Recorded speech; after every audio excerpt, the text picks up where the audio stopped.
Honey റോസും ബോച്ചയും തമ്മിലുള്ള വിഷയം പുതിയ തലങ്ങളിലേക്ക് മാറിക്കൊണ്ടിരിക്കുകയാണ്. തുടക്ക സമയത്ത് ഹണി റോസ് ബോച്ചക്കെതിരെ കേസ് കൊടുക്കുന്നു, ഭൂരിഭാഗം ആളുകളും ബോച്ചക്കെതിരായി നിൽക്കുന്നു, ഹണി റോസിന് കൂടുതൽ ആളുകൾ സപ്പോർട്ടായി നിൽക്കുന്നു, പ്രത്യേകിച്ച് സ്ത്രീകൾ സപ്പോർട്ടായിട്ട് വരുന്നു.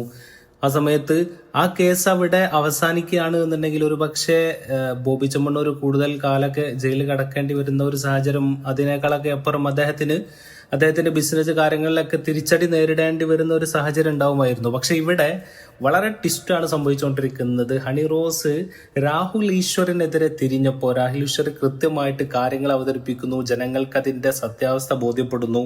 പ്രധാനമന്ത്രി നരേന്ദ്രമോദിയെ, രാഷ്ട്രപതിയെ, ഈ ലോകത്തിലുള്ള ആരെയും നമുക്ക് വിമർശിപ്പിക്കാമെങ്കിൽ എന്തുകൊണ്ട് ഹണി റോസിനെ മാത്രം വിമർശിക്കരുത് എന്ന് പറയുന്നതിലെ യുക്തി എന്ത് എന്നുള്ള ചോദ്യം അദ്ദേഹം ഉന്നയിക്കുന്നു.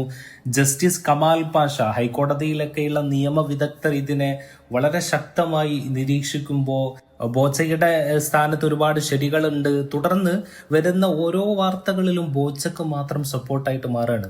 അപ്പോൾ ബോച്ച ഈ ഒരു അറസ്റ്റ് വരെ അദ്ദേഹത്തിന്റെ ഹീറോയിസം കൂടുതൽ വളരാൻ സാധിച്ചു എന്നുള്ളതാണ് ഇപ്പോൾ നടക്കുന്ന സംഭവ വികാസങ്ങളിലൂടെ നമുക്ക് മനസ്സിലാക്കാൻ സാധിക്കുന്നത്. എന്തായാലും രാഹുൽ ഈശ്വറിന്റെ അറസ്റ്റൊക്കെ മുൻകൂർ ജാമ്യമൊക്കെ അദ്ദേഹം നൽകിയിട്ടുണ്ട്.